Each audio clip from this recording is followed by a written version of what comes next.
doe thinks she sees you and they start head bobbing, it's not because they're trying to get you to move. That's what I always thought. They're like trying to get you to they're just scanning the whole that's thing. what they're, because they don't see good vertically. Yeah. So they're trying to get like a picture of you. They're trying to like figure out like, is that something in that tree?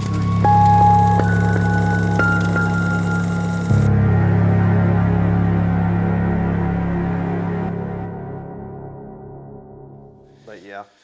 Well, welcome back. Episode 4 of Just Your Average Hunter. Is it 4? Yeah, this is number 4. Because we did number 3 Super Bowl night. That's right. Okay. Yeah, I thought this was 5. Numero quattro. Yeah. So, yeah, we're just rolling along. Yeah, just rolling along. This is the golly, it's the lull of the year, man, for me. Yeah. February is just like I did in that video. It's the catch-up month for saving your marriage. Yep. You know. So, yeah. Trent's been squirrel hunting. Yep. Dude, and I got to tell you about that. So, I was trying to work on a video. I'd posted a video today, and it wasn't doing as well as I'd liked, and it kind of got me a little down. So I'm like, man, I got to get another one going. I'm trying to get Bree to throw a crock at me and do all this kind of craziness, and it's not working, and I just get so frustrated. So I take a break, I eat lunch, and go to the bathroom to pee after that, and then I look out my window. I always look out my window, our bathroom window, because we got a food plot right there. Mm-hmm. And I look out there, and I'm like, oh, that's a darn groundhog. I'm going to go shoot that thing. We got 2 or 3 staying around there.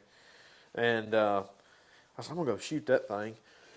And so I grab my 17 out of the gun cabinet and go out the front door. I just open the side door up and prop my gun up and look through the scope, darn fox squirrel.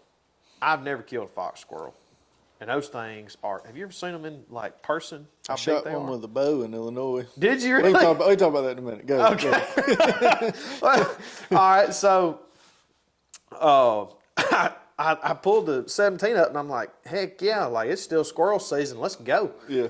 You know, so I literally. Is there a squirrel season? Huh? Is there a squirrel season? Yeah. I thought you could just shoot them. All right, well, let's table the Illinois topic there, and we'll, edit that out. Oh, man, game, y'all come get him. So, but no. Don't watch this, Bradley. Yeah. He'll probably call you tonight. Be like, hey, man, so hey, about that squirrel. It's out of his jurisdiction. Yeah, okay. yeah. Yeah, that's true.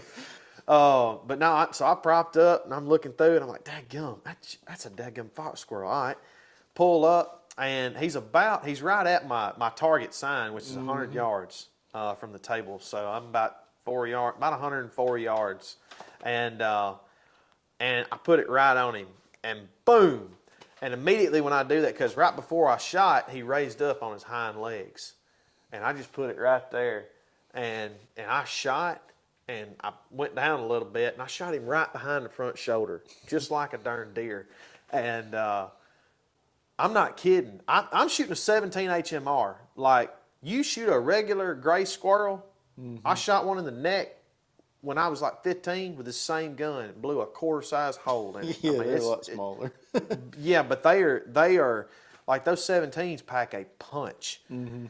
What is it? Is a 17 like a 22 or on something? Steroids. Okay, so it's a bigger bullet. Well, no, it's a faster bullet. Okay. And it's got those little red soft tips, so I'm assuming they're ballistic tips. I feel maybe. like I've heard of kids shooting deer with those. Yeah, you can. You can kill a deer. You can shoot. I mean, I've never shot one. Would it be bigger than a 223? 223 is bigger, ain't it? Yeah, 223 is way bigger of a bullet. Okay, yeah. But no. But anyway, they pack a serious punch.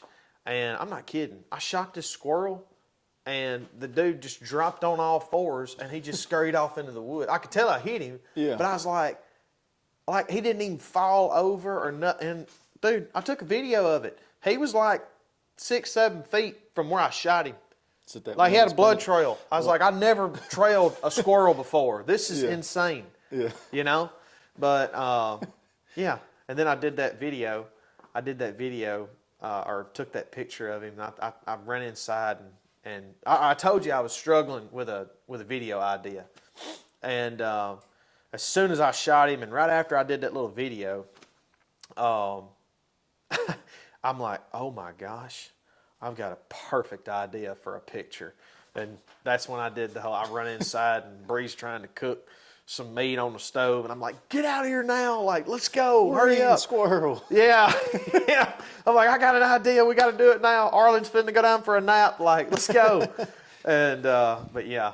So, and I posted it on Instagram and Facebook, a little over an hour ago, and right now I'm sitting at 1,700 likes on Facebook, 93 shares. I mean, it's doing pretty good, but it was funny. Yeah, it says squirrel season in Illinois is August 1st to February 15th. And you knew that when you shot the squirrel, didn't you? Duh. Yeah, exactly. No, we were in Illinois. I was probably 14 or 15, somewhere around there, and we were deer hunting, and I'd been sitting there all morning long, ain't seen a deer, and I was sitting on kind of this like logging road that came down to a bottom, and I was on this side of the logging road, and I saw this squirrel on the other side. I was just sitting there, I was looking at him, he kept just sitting around, I guess he was finding acorns, and I was like, if I could hit that squirrel. Because it was a fox squirrel. It was a big one. And I was like, I bet I can hit that thing. He's probably about 20, 25 yards. Yeah. And I drove back, and I'm talking about I smoked him. And he ran off. He ran with the arrow in him, ran about 10 yards or something. And I got him. I used to have a picture of him. I was just holding him like this. Dude, those fox squirrels, they're big, though. They're huge. Like, I poked it with my gun. Like, because I was like, if I grab this squirrel and he's alive, I mean, he was just sitting there laying on the ground just looking like that. And I didn't know if he was taking a break and or what. But I was like, if this squirrel gets up and wants to hurt me, buddy, like, I'll be that one guy at the barbecue with one nipple. You know what I mean? Like, yeah. That remember I sent you that video from Indiana that one fox squirrel came up the tree and was like sitting right in front of me. I think I remember that. I remember something like that. There's a bunch of them up there. I guess there's fox squirrels here, but you don't see them like you do up there. You see them around Starkville. There's a bunch around Starkville. It seemed like every squirrel I saw up in, like when we hunted in Indiana, every squirrel was a fox squirrel. I didn't really see gray squirrels. We have more when you get into, I think when you get into around Clay County, West Point and up, is when you start seeing a lot more gray. But it's like that Clay County line is where, in my opinion, from where I've hunted, you're going to see a lot more fox squirrels. Those fox squirrels are the ones that come down there and try to jump on you. You'll just be sitting there in the tree, and they'll be like right above you, and you're like, please don't. Yeah. Leave me alone. Yeah. Yeah. I'll be like standing up like, get out of here. Yeah. Oh, man. I've tried to get some good footage of them, too. And I have gotten some decent footage of them before, but I've gotten to that point where I'm like, I probably need to put the camera down and get ready to defend myself because this dude's looking at me like I'm not supposed to be here. They'll see you from like 3 trees over, and they always jump through the treetops. They'll come down the tree, and they'll just be staring at you like, they'll start going. I'm like, shut up. Yeah. Yeah. I'm like, okay, all the deer know I'm here now. They're just letting them all. Like, what do you think? Do you think the deer know? Because I feel like if a squirrel does that, they're like, they know something's up. You know, I don't know, but I heard a guy say not long ago, and my memory's horrible on recalling who's telling me stuff. But he told me that blue jays do that. Blue jays, when you hear, he said, because I think he had heard some, I think it was my neighbor, Mr. Roy, when we were hunting together. We heard some blue jays, and he said there's going to be a deer come. He's like, there's going to be a deer pop out right there. And I'm like, you think those birds are, he said, yes. He said, birds, especially those blue jays, he said they will, whether it's a person or a coyote or a deer or something out of the ordinary is, something with some size is moving through or whatever, they go on alert like that. And dude, I kid you not, it was like 5 minutes later, and Couple does come down the hill. That's the way it was explained to me is that if like a deer or something's walking through the woods, blue jays, and I don't know about other birds, but blue jays in particular, they consider that deer an intruder in their woods. So they squawk at them pretty much. Like, Wow. what are you doing here? Like that kind of thing. Yeah. What was cool is that place we hunted in Indiana had one thicket on it. There was a lot of just crop fields right there, but there was one thicket. And anytime a deer was moving through it, it was either crows or blue jays. Those were the two. Wow. If they started going off, I knew a deer was coming. And every time, like clockwork, if they started going off, it wasn't 5-10 minutes. Here come a deer. I thought the same thing with crows because they'd get like a tree over or in your tree and just sit there and scream at you. Yep. And That was the crows are what was cool because they would follow the deer. It seemed like I could see them like because I'd be sitting like on this edge of this crop field over here and the thicket was over here. I could see the crows like jumping trees and I'd be like, that deer's fixing to come out, and they would come walking out. Golly. Wonder why that is. Yeah, so if you're hunting and if you hear birds squawking, something's coming. It might be a bobcat, it might be a coyote, it might be a deer, who knows, but something, it might be another hunter. People are going to develop a crick in their neck after that, just like hearing everything. Like, God, I think I've got every time I turn my head to the right, like right there, I got a pain that shoots down my arm. You need to go to the chiropractor. And, well, I've heard that if you go once, you go forever, you know. It always makes me feel better if I go. I ain't been in a long time. You feel pretty bad? Yeah. No? Yeah. I'd probably sleep better if I went. Yeah. No, I'm sure I need to go. But I feel like because I'll be sitting in a stand, not move your upper body, and you just look and stay there for so long. I wonder if that's caused like a little bit of nerve damage right there, or it may. I don't know if it's. I'm not a doctor. Oh, you think you hear something coming and you've been like this for like 5 minutes and you try to Yeah, turn or and you're like, I can't get it back around. Yeah. Especially when it's like 30 degrees. Yeah. And you're like, and then your eyes, your vision's messed up and everything. It's like, blurry or whatever, trying to follow you. Yeah, yeah. oh yeah. But that's just the average problems of a average hunter, average deer That's hunter. talking about vision. I got to where like late in the evening or early in the morning, have you ever looked at your phone for a little bit or something? Just sitting there bored, not seeing anything, look at your phone, then look up and everything's blurry, kind of. That's just because your like focus is like locked in. Yeah. So I've got to where in the evenings late, I don't do that just because I'm like, daggum, every time I look up, it's like kind of blurry, Well, I'm the same way, and I'll look at the sky.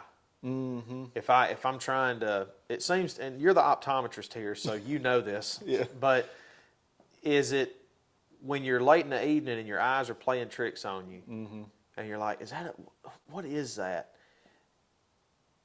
I look up to the sky, and it'd be that blue dark, But it's like every time I look up to the sky and look back, my vision's a little bit better. It doesn't last for long. Might just be, stupid? I don't know. It might just be like you're dark adapting because your eyes got rods and cones, and those rods are the dark, what you see in the dark. I don't know. You might be when you're looking up at that sky, maybe activating your cones just a little bit and getting a little more detail because your cones give you like the detailed vision. Yeah. So you might be just activating them just a little bit to where you're getting a little more detail when you look back, just at like where it's more dark. I don't know. That is an interesting thing, though. Speaking of eyes, have you ever thought about, like, sure you have, what a deer sees you as? Oh yeah, dude. I watched a video of this guy. He was a biologist. I want to say it was Georgia, but they studied the eyes like really hard. And deer have a horizontal pupil, like ours is circular, theirs is horizontal. So that's why they see horizon a lot better. They see this. They don't see good. They have a full panoramic view all the time. Yeah, I mean they see 180 degrees this way and they see 180 this way, and the only thing they can't see is directly behind them right here. So wow. So when a doe thinks she sees you and they start head bobbing, it's not because they're trying to get you to move. That's what I always thought. They're like trying to get you to Oh, they're just scanning the whole That's thing. what they're, because they don't see good vertically. Yeah. So they're trying to get like a picture of you. They're trying to like figure out like, is that something in that tree? Because they see Wow. this way, so they're just trying to get that. Yeah. They're trying to get a picture of you there. Dang, I've never thought of that, man. Mm-hmm. Or never, I wouldn't have thought of it. Didn't know it. That's cool. Yeah. What's crazy is I can't remember what he was saying though, but like he was talking about how they can see so good in the dark because they mainly have, like I was talking about rods and cones. They mainly have rods. They don't have many like cones. So their rods sense motion. Like that's all that it senses pretty much is mainly motion. It's not a lot of detail, fine detail. Yeah. So that's why like you could barely move in a tree and they'll catch it. Bam. Yeah. Gotcha. Yeah. They can't see you're there. They just caught a weird movement. Mm-hmm. You know, they can't see the detail of you, and that's why they do the head bobbing because they're trying to get detail. Yeah. But I can't remember what he was saying, but it was cool how he was saying like how do deer run through the woods at night and like don't run into trees. That's and what I stuff. thought. Yes. Yeah. But it was basically because they're just real good at. I think it's spatial awareness. Like their spatial awareness is real good. Oh wow. Yeah, I've thought about that before, and just you'll spook deer at night, and then they'll just cut out, and they'll run through a pine thicket, or they'll run into this thicket where a bunch of low hanging limbs are and everything. You're just like, dude, how are they, how are they running wide open through there? Just doing it, yeah. And just doing it like, but The other cool things, they're like their cones. The cones they do have, we have red, green, and blue. Pretty much those wavelengths, kind of. They just have green and blue. They don't have red. what's red do? Well, red's just a longer wavelength. Their I guess spectrum they have that they can see color wise. They don't go that high because red's a real long wavelength, so they can't see that high. That's why supposedly they don't see orange really. They see orange, but it's like a gray. Or like not a color. That's going to say that's why they say they're colorblind. Yeah, but they're not colorblind. They can see green and they can see blue, like in that little spectrum, like blue, kind of blue, yellow, and green. Really? I would say. What about red? They don't see red. They see. It would be like somebody that's colorblind. People that are colorblind, it's not that they don't see red. They just see like a brown. It's like brown or gray. You know, they've been taught their whole life that's red, but really to them, it's like the color of your hat. Like brown. Oh wow! See, I thought everything was gray because that's funny though that you say that because one of the deer that I've got hanging up on the wall, or one of the European mounts, I shot brown pants on and a red flannel like this, except it was real thick. That shirt right there would just look like brown and black, kind of probably. That makes sense because I was probably 20 feet up, maybe that 15 to 20 feet in the stand. Yeah. And I had to stand up. I was bow hunting, stood up and shot him at 18 yards. And right before I shot him, he pegged me. Which he probably just saw you move. Right. Yeah. But I always said that. I was like, man, it don't matter what you wear, But I guess if you're wearing a blue T-shirt, then you're kind of sticking out like a sore thumb. They see blue the best. That stinks because I've deer hunted in blue jeans before, and that's like, well, yeah, they see that one the best. That's the best color they see. So you'd be screwed like that. They'd probably pick me out. Yeah. Wow, had no idea.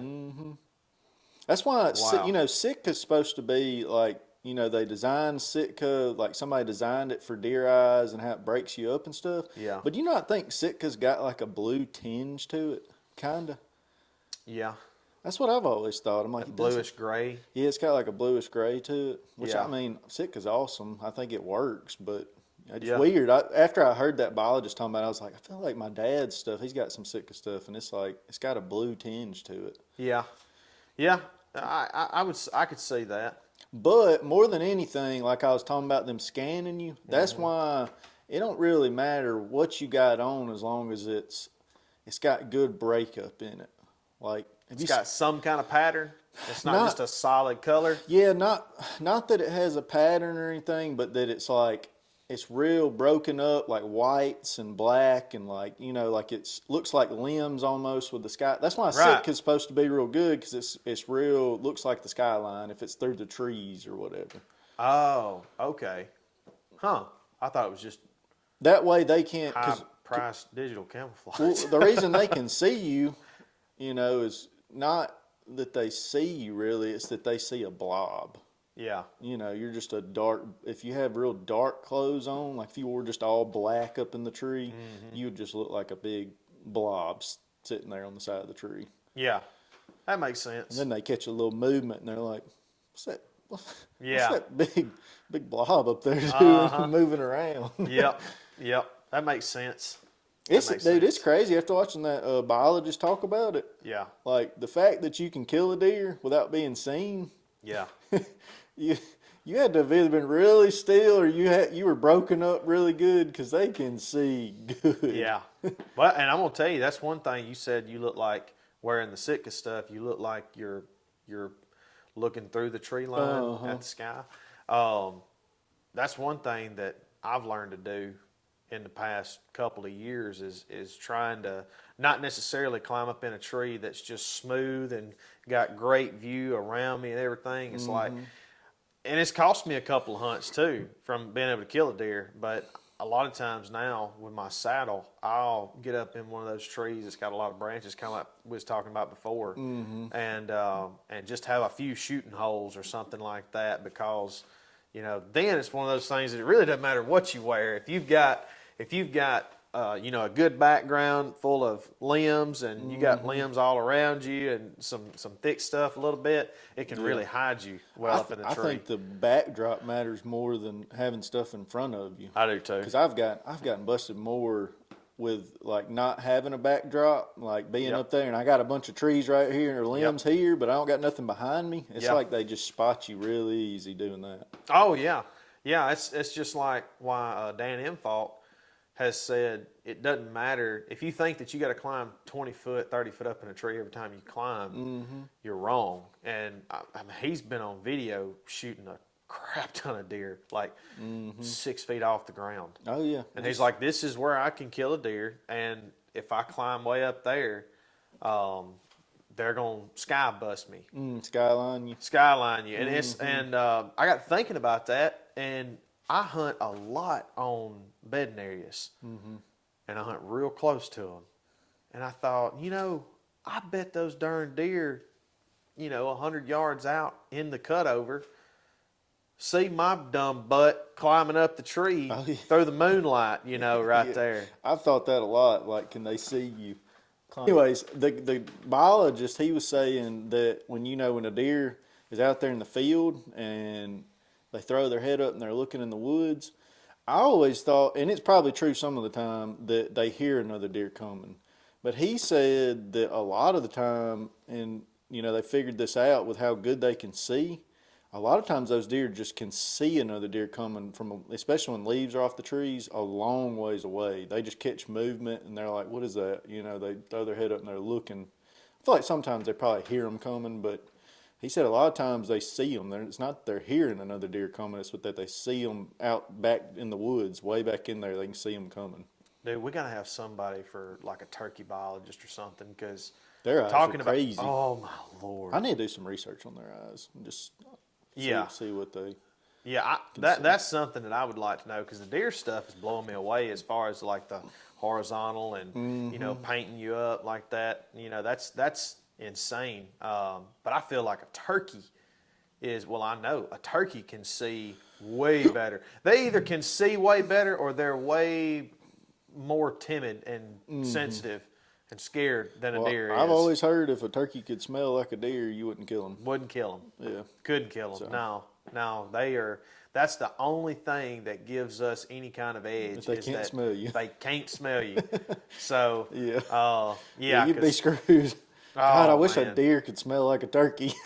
I would have killed a lot more. Yeah. Oh, I'm telling you, man. Like that's one of those things that you're sitting there and you're thanking God when you sit there and think about it in the woods. You're like, man, thank you, Lord, that these things can't smell us real good. Well, it's crazy that just sitting in a tree just think about somebody with bad BO or something that you were around that like you can smell them from like a little ways They away. ain't killing nothing. But like, just think about like even you just even if you use as much scent away and cleaning yourself, you're constantly emitting odor, human odor. Even Yeah. if there's no wind, and they're within bow range. That's what's cool about bow hunting is if you kill a deer with a bow, that's pretty awesome. Just because if a deer was within 20 yards, you got to have the perfect setup, or I feel like they can smell you. You got to know what you're doing, or you got to get really lucky. really lucky. Yeah. Yeah. Because if you're just sitting there, if there's no wind blowing, I feel like they can just smell you. Because Well, the biggest part with no wind, in my opinion, is the hearing. They can Yeah. hear you. They can hear you draw back. You know, you got that deer, doe, buck, whatever, at 5 yards. I mean, that's one of those things that you pull that string back, and a lot of times they're gonna bust you. well, shoot, it's like that buck that I got busted over in Pontotoc. That's what I think he heard me draw. You know, I started to draw and he heard shh, like he Yeah. heard that and just he was gone. I had it on film on a Sony Handycam right there beside Mom and Dad's house. I used to hunt in the ground blind, and those deer were 2 does were 15 yards in front of me, and that's exactly what happened. They were sitting down there eating acorns, and you heard the. And when I did that, they both took off. They took off, and then they stayed gone for 5 minutes and came back, and I tried it again. Same thing. I'm like, well, I have no idea how I'm going to kill these Do deer. you have a whisker biscuit or a drop away on your bow? So when that happened, it was a whisker biscuit. That's now what- I have a drop away. See, I got a whisker biscuit, and I always liked whisker biscuits just because I feel like it's real stable. I don't know, you know, I've just always liked them a lot better. Yep. But after that happened this year, I think I'm probably gonna get a drop away on mine, just because you can get that little bit of foam padding right there, and it probably don't sound as loud It's not, and that's drawing it. when I. It's faster too with a drop away. Well, and it being really, really quiet helps you because I've shot a lot of deer, good bucks, does, everything inside of 10 yards with a bow. Mm-hmm. And you know, a lot of times Yeah, right, it'll get you. It'll get you. But yeah, you just have to be more mindful of, you know, the arrow's free floating in there, so even if it's not going to fall out, it can bang around a little bit. I had one for a little bit when I was younger, and the reason I switched back to the whisker biscuit because I didn't like how when you draw and if you have to let down, it goes down too, and the arrow will like flop. Yeah. I didn't like that, but I'm Yeah. sure they've gotten a lot better than they were back then. That was a long time ago. Yeah, the whisker biscuit I had was like 12 years old. Yeah. So yeah, I'm sure through technology they've gotten a lot better too. But yeah, no. So got to tell you, I'm going to Texas next weekend. Sweet. So I had a guy from Monarch Hunting Products, Corey Lear. I think I'm saying his name right. I'm butchering this. I don't even know how to pronounce it. Mahia, Texas. It's Mexia, Texas, is where I'm going. Yeah, okay. Well, anyway, it's where I'm going, and I'm going to be his guest. Mm-hmm. It's a pretty big club down there or whatnot, and we're gonna do. He doesn't know what it stands for, but the acronym. But MLD, they got MLD tags, which is basically. Something land destruction? Maybe. I don't know. But it's basically to where the biologist on staff, you know, gets up in a drone, gets up in a helicopter and flies a drone, big drone. But he's able to survey the property real well and all their properties and can tell them, hey, y'all need to shoot this many does, this many this, this many that. And he said they've got to shoot like a good many does left. So they've got the tags for it and invited me to come out. And I'm going to take my brother with me and let him film me and make a YouTube video and do some shorts. But we're going to do hog hunting at night. That's what I'm most, like, I love to kill deer and eat deer. Javelinas, I guess? I don't know if he didn't say javelinas. He said hogs. So I'm going to say, like, because where this is about 45 minutes east of Waco. So it's like East Texas. Yeah, I guess so. Yeah. South of Dallas, but But yeah, it's gonna be a lot of fun. I have never shot with thermals. The only time I ever looked through thermals was in the military, and since then I hadn't even looked through a scope with thermals. And but I always see them on YouTube shooting hogs. I've always Yeah. wanted to do that. I've always wanted to It shoot looks hogs like out of a fun. helicopter and with thermals. Are y'all So going in a helicopter in? I don't think so. No, but Dude, the thermal thing does look fun. yeah. That's something you could be doing right now during the lull too, is predator hunting, which I've never done. I've always wanted to go do some coyote hunting because we got some up in Tennessee and even out here in Pontotoc at our place we've gotten pictures of. Do you want to hunt them or would you want to trap them? So Dad actually talked about, he used to trap all the, like, I guess a lot of the guys back in the day used to trap. It's kind of a dying art, kind of, but he used to trap all the time, and he said he actually got his traps out the other day. He said we were going to try it this spring, so we're going to try to trap. But he also got one of those like big, it's like a box that makes, I guess, noises. Yeah. And it's got a little tail on the top that spins. I want to try that. I thought that'd be fun. Yeah, I do too. When things come out there. I'd be leery though of, this is how my brain works. I'd be leery of getting out there and doing that on my own property just because I'd want my property to rest. You know, after not, I wouldn't want to jump any deer out of there, bust any deer out of there, which I'm sure in the grand scheme of things it doesn't. Yeah, but, I don't think it'd hurt it too bad. And I'm talking about getting in there and shooting, shooting coyotes, busting them out. This time of year, you do it 1 or 2 days. I don't think it'd hurt much. Yeah, you're probably. But if you went out west, like in some plains or something, on the plains or whatnot, and hunting out there, dude, that would be a crap ton of fun. Oh yeah. So I want to do it. I'm sure when we go to Texas, it'll be. If we see a coyote, he'll probably be like, "Yeah, kill it." I want to go. I want to go hunting in Texas. I just want to go. I don't care if it's like to an outfitter or something. And kill and hunt. Like I want to hunt where it's like that brush land where you're like up in like just a little tripod or in a ground blind, and just shoot one of those big old wide, chocolate, reddish horn deer. Oh yeah. I've always said I like the Midwest deer better. I like the mass and the big heavy horns. That's probably my go-to as far as wanting to kill a big buck.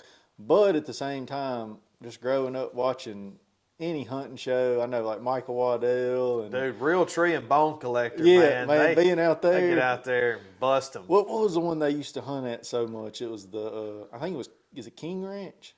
Oh gosh, I don't know. I think it was called the King Ranch. I think that's what it was called, but it seemed like every time they went, it was always just a wide deer. They weren't real heavy. Sometimes they were pretty heavy, but they're just pretty deer.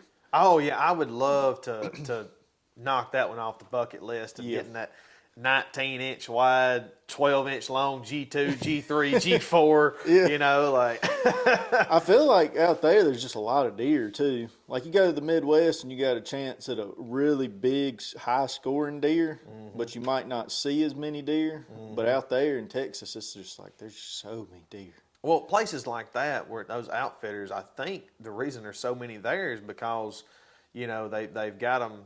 They've got a big chunk of land, and they're feeding them like they're spending 20,000 acres. $500,000 a year on feeding them and keeping them. They never have to wander off and go get food. And I'm sure it's like, a lot of it's high fence.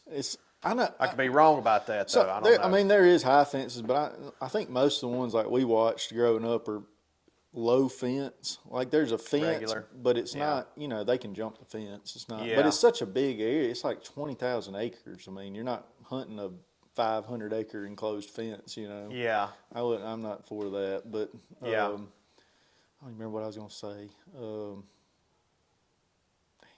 I lost it. I lost it. I was going to say something about. I don't know. Well, this year, I'm gonna. We're going to be spending, me and Trey are going to be spending the whole weekend with this guy. And my plan is to be able to go back in the fall and deer hunt because I asked him if Texas was a draw or over-the-counter state. And so he said he thought it was over-the-counter.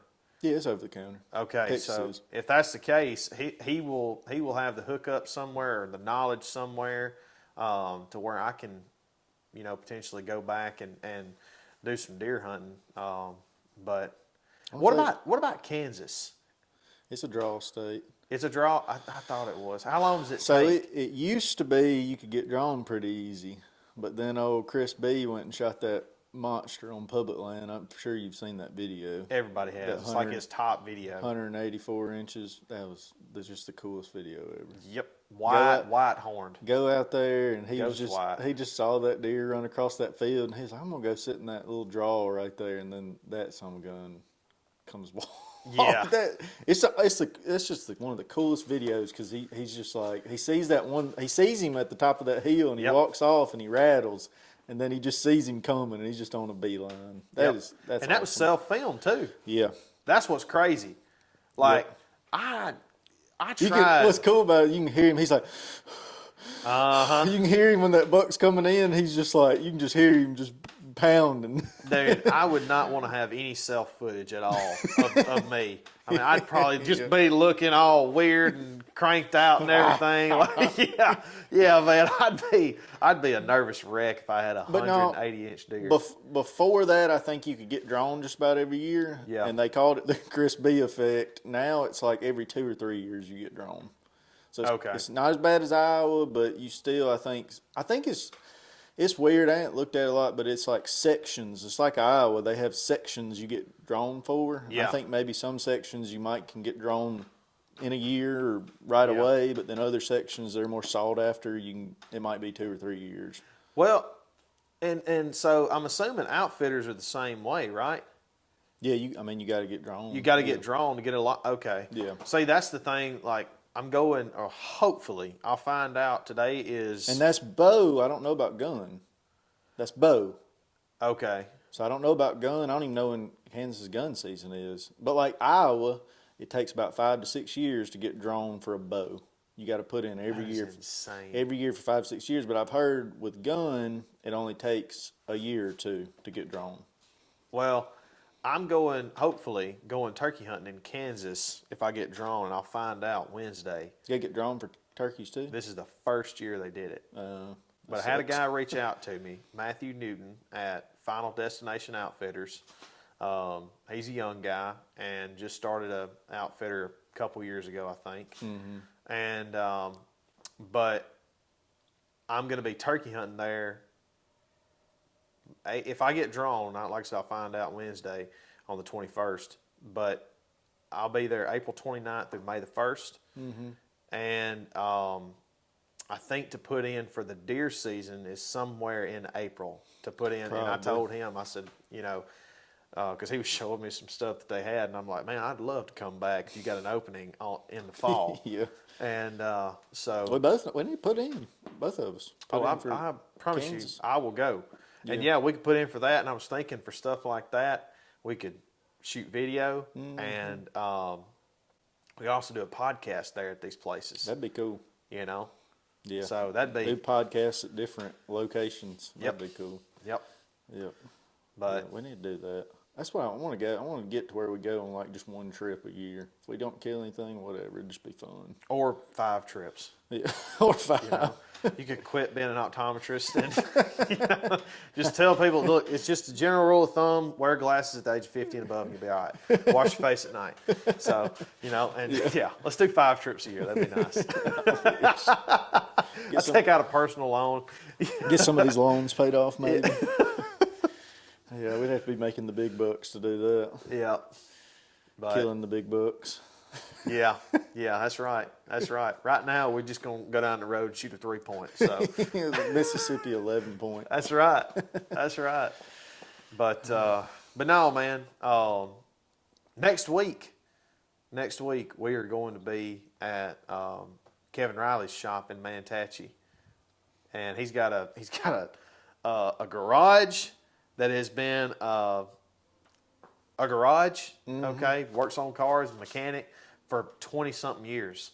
And recently he's gotten licensed, and he's gotten one side of his shop put in as Smoking Guns LLC, and he sells cigars and sells guns, handguns. I don't know. I think he may have some deer rifles in there, ammunition, all that kind of stuff. So good folks. Yeah, real good folks. But yeah, we're gonna be there next week, and we'll be. I don't know. Do you like cigars? They're all right. Well, I'm going to be smoking a cigar, okay? Because I like them. But yeah, we'll be in there, and we'll be talking about the NWTF because I'll be talking about the NWTF. I know. I'm going this weekend. I was going to ask So, you about that. We can hit on that next week, because after you've been and stuff. Yeah. But I'm looking forward to it a lot because, I've never met anybody from THP. Crazy part. Well, this will already come out. This episode will be out after NWTF. But crazy part about the THP guys, Nick Andrews, when he first come on the show, he had longer hair. Mm-hmm. He's got a tattoo on his forearm right here. It's got a 1. That's 1st Marine Division. Mm. All right, in San Diego, or not San Diego, but on Camp Pendleton. He and I were stationed. I think it's 1st Marine Division at Pendleton. I want to say he was stationed at Pendleton because he was with 2-1. We were on the same deployment in 2016. I don't know if I told you that. Did you But- knew him? Huh? You knew him? No, I didn't know him. He was 2-1 weapons, and we were attached to 2-1 Fox Company and 2nd LAR. But I did a video with my 13th Mew hoodie on, and didn't think anything of it. And dude, he reached out to me on Instagram. He's like, "Hey man, is that 13th Mew hoodie?" And I'm like, "Yeah." And I knew he was a Marine because like I said, when I saw him on the show and saw that 1, I said, "That's 1st Marine Division." And he said, "Dude," he said, "I was on the Mew back in 2016 from February to September. I was on the New Orleans." I was like, "Holy cow!" I was on the Boxer. So we deployed with 2 ships. The big ship was the Boxer, USS Boxer, one I was on. Yeah. 10 years prior to that, I want to say, is when they the Navy SEALs shot Captain Phillips. Oh, never mind. The captures of Captain Phillips. They made a movie about it. Uh-huh. Yeah, the boat, the big carrier that the SEALs were on, when they took the shot and killed those pirates, that was the USS Boxer. Gotcha. Okay, but that was like I want to say that was a few years or some years before I deployed on it. But anyway, we had the Boxer and the New Orleans, and Nick and his platoon were on the New Orleans. So Gotcha. the rest of Fox Company was with us, and but yeah, I thought that was pretty cool. So I'm gonna get to meet him. I've talked to him a little bit on Instagram, and I'm gonna get to meet him face to face and get a picture with him. So and some I'm other jealous. I wish I was going. Yeah. Yeah, last year my cousin he sent me a picture with them and Seek One and some other folks, and I'm They're like, gonna have Seek I'm One's gonna going. have Kimbo there, that big Ohio buck oh that really? he killed this last year. Have you seen that story? on that Dude, no, I like watching those guys, but it's hard for me to continue to watch them because it's something that's, for me, it's like so unattainable. Like, where in the world am I going to go and continually just shoot 160, 170, gotta go find 180 inch deer behind old Barbara Joe's house back here? You Like, can't you know be what I'm here. saying? You Like, can't be in Mississippi. No. You gotta go travel and knock on doors. That's No. what's crazy about them, though. Like they say, I know. Like I remember him saying when he went up to Ohio, he knocked on it was crazy, like 85 doors and got like 2 yeses out of the 85. Oh, I'm sure it's a very low percentage of people, especially in the Midwest. You'd be good at it because, like he said, he used to sell life insurance and he's used to getting told no. And he said, it's just like selling life insurance. You get told no a bunch, but you get that one yes, and it's it's awesome. Yeah. It's like an adrenaline rush getting that yes. Yeah, I just don't like it as much as he does. I mean, I don't know. I think I could do that for like a trip if we said, hey, we're gonna go up here and we're gonna knock on some doors and stuff like that. But I couldn't make a show out of it. And I'm not knocking him. I'm not knocking the guy. What's that boy's name? Lee, the head guy? Yeah. All right, Lee, if you ever, for some ungodly reason, watch this, all right, I ain't knocking you, all right? I'm a little jelly, but But I couldn't make a show of it. I could not continually have to go up to people's doors and knock up. Because, man, can you imagine the buttholes that you're going to meet? I mean, that's what he kind of said. I watched know? him on Tyler Durden's podcast, and he Yeah. said he was kind of taking a step back just because it's gotten like it's just dealing with the public and dealing, it's a bunch of people. You walk up, you don't know if you're gonna get shot or not. Well, and dude, this public Stressful. land and knocking on doors and all that kind of stuff over the last 5 years, I think has exploded across the country. Oh, so yeah. there's a ton of people that 10 years ago might have had a few doors knocked on them, or might have had a few people come up to them Mm-hmm. throughout Now they the got season. people all now the I'm time. sure, right, especially if they've got land where you can see from the road and watch deer. Yeah. But But no, that Yeah. story. If you get to see the Kimbo book, that story is crazy. You need to go watch his podcast where he tells the whole story because he was like in the hood of like Columbus, Ohio. Like he saw all kinds of crazy stuff. People shooting up heroin from the deer stand. no, I watched part of that. Yeah, it's I want to crazy. say I watched part of that. I know what you're talking about Yeah, now. and the way he found that deer and just how he just busted his tail to find it is just insane. Because didn't he end up leaving Ohio and going back once or twice for this deer? Oh yeah, he Yeah, went a yeah, I bunch. seen that. Yeah, Yeah, it's crazy. It's Yeah. just insane. yeah. You got to take I don't care. Look, people say that public-private BS. Man, I'm gonna tell you what. You got to take your hat off that old boy. Oh yeah, that dude is a killer. Hey, Golly. yeah, Just think about how many other people have seen these deer and are trying to kill them, and he kills them. yeah. Like, Or people that like us that ride around and see deer in a field, and we're like, man, I'd like to be able to hunt that and never ask. yeah. You know. Yeah, and he's got the balls to go in there and do it. Hey, more power to him, buddy. That's crazy. You know.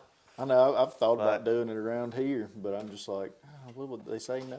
Like, what am I? Yeah, we care. We honestly, we do. We care too much about Who what people cares think. if they say no? Like, Yeah. just go do As it. long as you just polite, all they Yeah. can say is no. Yeah.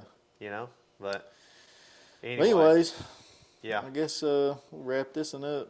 yeah. We'll see y'all. Like I said, next week we're gonna be at Kev's in Manatachie, and Instead of some big bucks, we'll have some big guns behind us. yeah, we'll have some big guns and all that, and I'll be smoking a cigar. He'll be so. smoking a cigar. I might be. I don't know. Oh yeah, Caleb might be, But anyway, no, yeah.